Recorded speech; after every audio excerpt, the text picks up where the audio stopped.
नमस्कार. आरोग्यनीतीतर्फे आयोजित केलेल्या रानभाजी स्पर्धेत मी शुभांगी ठाकूर देसाई ह्या स्पर्धेत भाग घेतला आहे.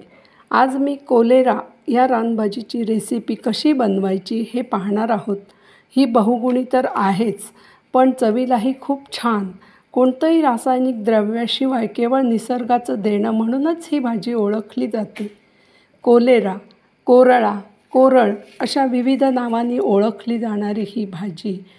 ह्याचं पान सेम अगदी आपट्याच्या पानासारखं दिसतं, पण हे जरा मोठं असतं आणि एकदम पातळ असं पान असतं. ह्याच्या कोवळ्या कोवळ्या ढिऱ्या मी काढून घेते. अगदी कोवळी कोवळी पानंच मी झाडावरनं काढून आणलेली आहेत. ही पहा किती सुंदर हिरवीगार लुसलुशीत मऊ अशी आहे ती.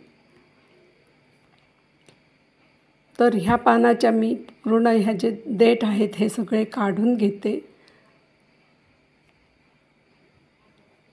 हे मी सगळ्या पानांचे देठ काढून अशी स्वच्छ धुवून घेतली आहे आणि हे देठ आता मी फेकून देणार आहे.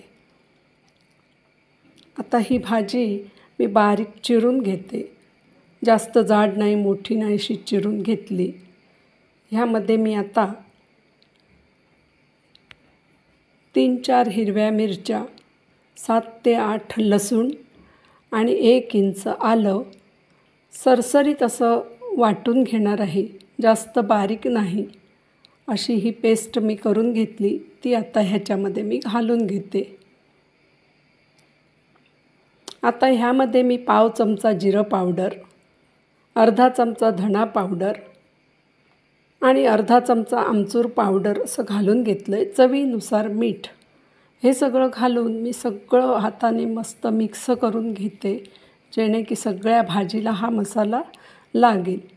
तर हे आता मिक्स झालेलं आहे. ह्यामध्ये पाव चमचा हळद पावडर, 1 मोठा चमचा भरून तांदूळाचं पीठ आणि 1 वाटी भरून चणा डाळीचं पीठ घालून पुन्हा एकदा मी हे सगळं अगदी व्यवस्थित मिक्स करून घेते.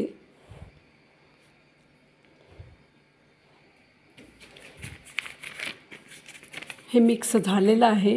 आता ह्यामध्ये मी थोडं थोडं पाणी घालून जितपत मऊ हवं आहे तेवढं मी हातानेच हे चांगलं व्यवस्थित अगदी मळून घेते.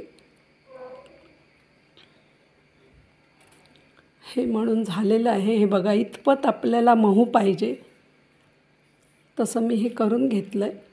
आता एका स्टीलच्या चाळणीला मी संपूर्ण बाजूनी तेलाने त्याला तेल लावून घेते, जेणेकरून आपलं हे मिश्रण घातल्यानंतर त्याला चिकटणार नाही, ते व्यवस्थित सुटेल आणि त्याच्या आपण व्यवस्थित वड्याही पाडू शकू. आता हे मी सगळं मिश्रण ह्यामध्ये काढून घेतलं आहे. आता हातानेच ह्या सगळ्या बाजूनी त्याला व्यवस्थित थापून घेते. सगळी बाजू व्यवस्थित होईल, कुठे जाड बारीक राहायला नको, म्हणजे सगळा भाग व्यवस्थित एकसारखा शिजेल तो. हे आता आपलं तयार आहे.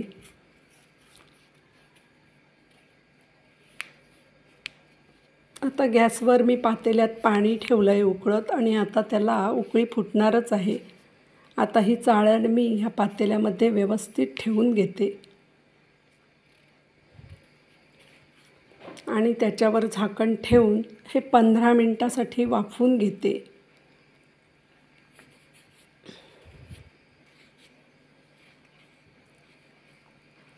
15 मिनिटं झालेली आहेत. आता आपण आधी बघूया.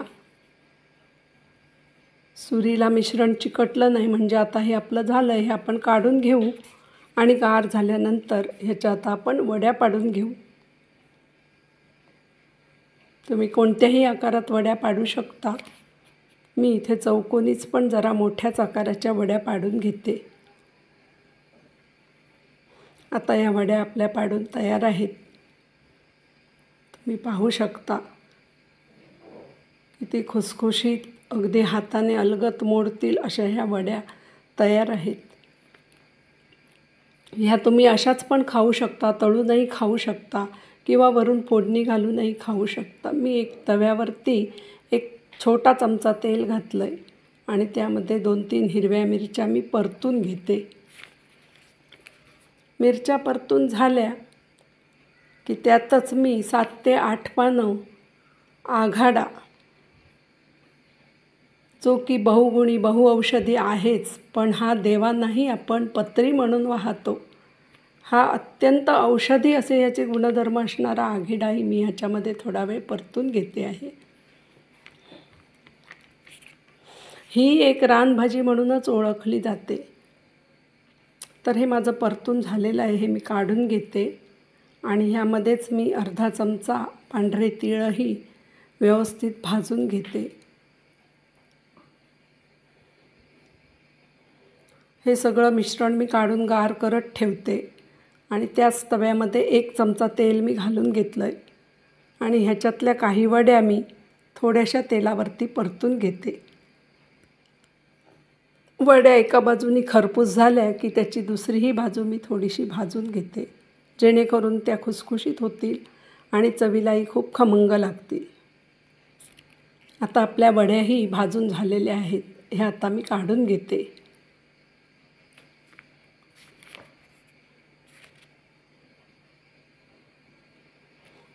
आता हे आपलं आघाडाचं जे तीळ मिरचीचं मिश्रण भाजून घेतलेलं होतं, त्यामुळे बोटाएवढी चिंच, चवीनुसार मीठ, चिमूटभर हिंग आणि हा छोटासा गुळाचा खडा हे घालून मी मिक्सरमधून एकदम पातळ अशी चटणी वाटून घेते. ही आपली चटणीही तयार आहे आणि आपल्या वड्याही तयार आहेत. थोड्या वड्या मी तशाच ठेवलेल्या आहेत, जेणेकरून ज्यांना जशा आवडतील तसे खाऊ शकतील.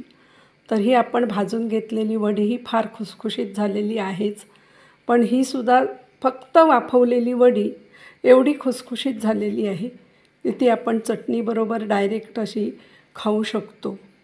तर चवीला अशी अप्रतिम लागणारी ही वडी, कोलेऱ्याची वडी आपली तयार आहे. खुसखुशीत, खमंग, औषधी तत्वांनी अशी युक्त असणारी आपली कोलेराची वडी आणि आघाड्याची चटणी.